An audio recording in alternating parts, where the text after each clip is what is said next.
Assalamualaikum warahmatullahi wabarakatuh. Kembali kita akan berbagi informasi, berbagi pengetahuan, dan berbagi pengalaman. Ulasan kita kali ini tentang hama siput atau keong yang menyerang tanaman jeruk.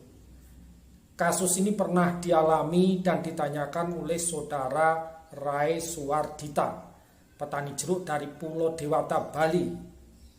Kasus yang sama ternyata juga dialami oleh petani di daerah-daerah yang lain. Oke, untuk mengetahui lebih jelas tentang hama ini dan bagaimana cara menanganinya, ikuti video hingga selesai, tekan tombol like. Bagi yang belum subscribe, silahkan subscribe terlebih dahulu, nyalakan tombol loncengnya, dan jangan lupa untuk membagikan link video ini agar kita semua bisa mendapat manfaat berbagi. Terima kasih.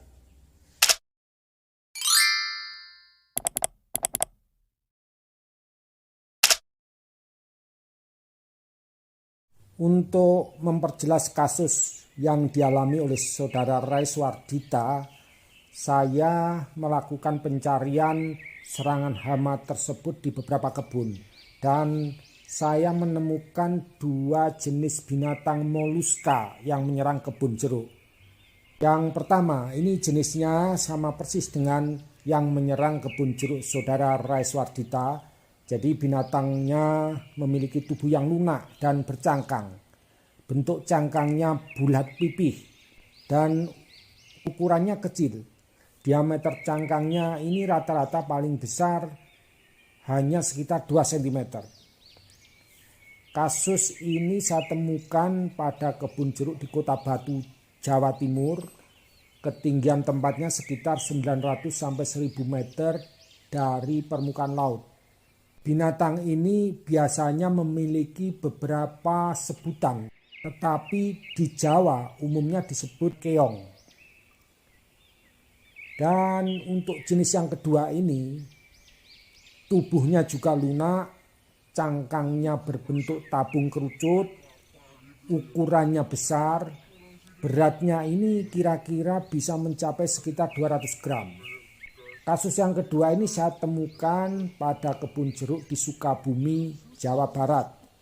Ketinggian tempatnya sekitar 800 meter dari permukaan laut. Di Jawa Barat biasanya disebut keong racun. Kalau di Jawa Timur dan di Jawa Tengah biasanya disebut bekicot.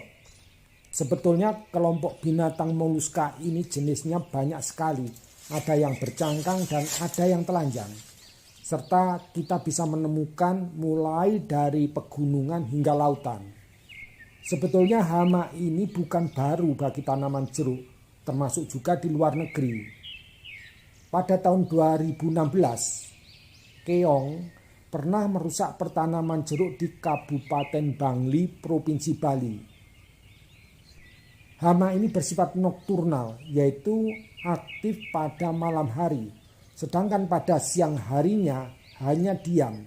Tubuhnya dimasukkan ke dalam cangkang untuk menghindari suhu yang tinggi dan kekeringan. Karena membutuhkan kelembapan yang tinggi, makanya kita lebih sering menemukan hama ini pada tunas-tunas air atau tunas-tunas muda di dalam tajuk. Kemudian pada pangkal cabang terutama di sisi bagian bawah. Juga pada celah-celah pohon dan pangkal gulma maupun di bawah sersah daun atau di bawah batu-batu kecil.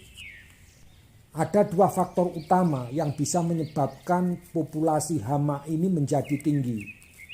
Yang pertama yaitu faktor lingkungan, terutama kelembapan kebun yang tinggi, kemudian banyaknya tempat persembunyian dan sumber makanannya. Jadi harus ingat, gulma selain dapat meningkatkan kelembapan kebun, pangkal batangnya merupakan tempat persembunyian yang disukai. Dan gulma juga menjadi salah satu sumber makanannya, karena hama ini itu termasuk polifag. Dan faktor yang kedua yaitu pemberantasan yang gagal atau terlambat yang dilakukan pada tahun sebelumnya. Kalau kita lihat dari banyaknya cangkang yang kosong di tempat ini menunjukkan bahwa sebagian binatang ini sudah mati.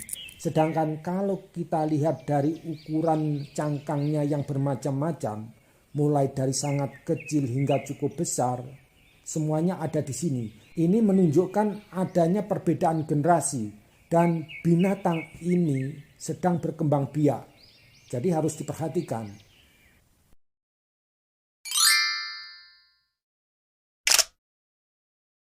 Mengapa hama ini lebih banyak ditemukan dan menyerang tanaman pada musim hujan? Begini penjelasannya. Bekicot dan keong termasuk binatang yang membutuhkan kelembaban tinggi, tidak tahan panas maupun kekeringan. Untuk menghindari kondisi panas dan kering saat kemarau, tubuhnya dimasukkan ke dalam cangkang. Kemudian melakukan hibernasi atau tidur panjang. Lamanya beberapa minggu hingga beberapa bulan. Bahkan ada yang bisa melakukan hingga beberapa tahun. Tergantung pada kondisi lingkungan. Nah, tempat-tempat yang disukai untuk istirahat dan hibernasi yaitu tempat-tempat yang lembab dan terlindung. Dengan turunnya hujan setelah musim kemarau, maka akan merubah kondisi lingkungan menjadi lembab. Dan hal ini menyebabkan bekicot dan keong aktif kembali. Mulai mencari makan, melakukan perkawinan, bertelur, dan berkembang biak. Sehingga populasi dan serangannya pada tanaman menjadi lebih tinggi. Kedua binatang ini lebih menyukai jenis makanan yang lunak.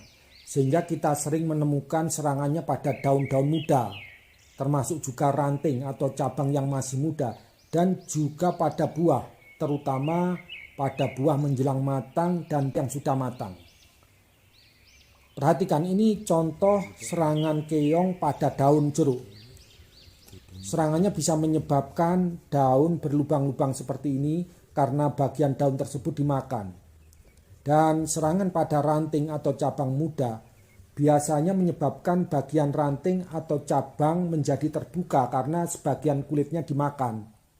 Ini contoh buah jeruk yang diserang oleh hama keong.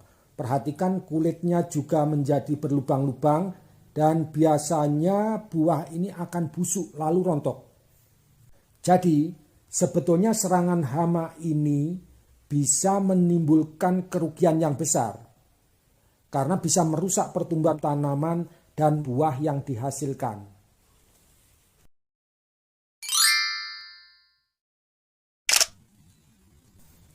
Saya sependapat dengan Bang Jono yang mengomentari bahwa jika hama ini ditemukan di kebun jeruk kita biasanya sulit dimusnahkan. Kenyataannya memang seperti itu. Oleh karena itu, mencegah agar hama ini jangan sampai masuk ke dalam kebun. Dan jika terlanjur masuk harus dicegah agar tidak berkembang biak, merupakan cara paling tepat agar tanaman kita bisa terhindar dari serangan. Ada beberapa tindakan yang bisa dilakukan untuk mencegah. Yang pertama yaitu menciptakan lingkungan kebun agar tidak cocok dengan kebutuhan hidup keong dan bekicot. Caranya antara lain melakukan pemangkasan cabang yang benar, terutama cabang-cabang yang terlalu rimbun dan terlalu rendah atau menyentuh tanah, agar cabang-cabang ini tidak digunakan sebagai jalan untuk naik ke pohon, serta bisa mengurangi kelembapan di dalam maupun di bawah tajuknya. Kemudian membersihkan gulma, seresah daun, dan bahan-bahan lain yang bisa digunakan sebagai sumber makanan dan persembunyiannya. Jika perlu, kita lakukan pemasangan mulsa jerami karena hama ini tidak suka bergerak di permukaan yang kasar. Dua, yaitu menghindari agar binatang ini maupun telurnya tidak masuk atau terbawa oleh benih maupun sarana produksi pertanian ke dalam kebun. Ingat, meskipun hanya satu, binatang ini bisa menjadi ancaman karena memiliki kelamin ganda sehingga bisa bertelur tanpa melalui perkawinan. Yang ketiga, melakukan monitoring atau pemantauan secara teratur. Dan keempat, saat akhir kemarau, sebaiknya batang pohon disaput menggunakan bahan aktif tembaga. Karena bahan ini bersifat sebagai penolak agar keong dan bekicot tidak memanjat batang pohon. Sebetulnya penyemprotan tembaga pada seluruh bagian pohon juga efektif untuk mencegah serangan di daun dan di buah.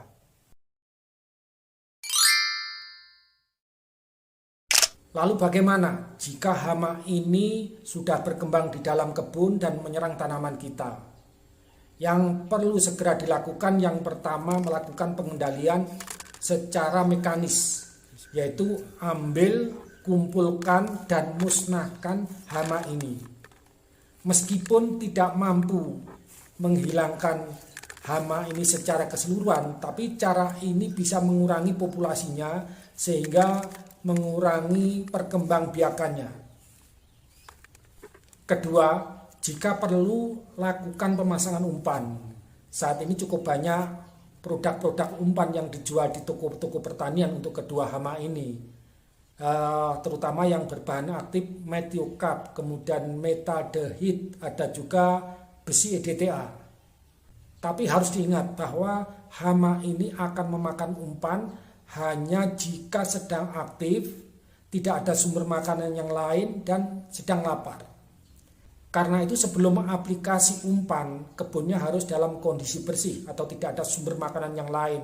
Kemudian waktu yang tepat adalah pada saat setelah hujan pertama pada awal musim hujan. Karena pada saat itu hama ini pada kondisi paling lapar.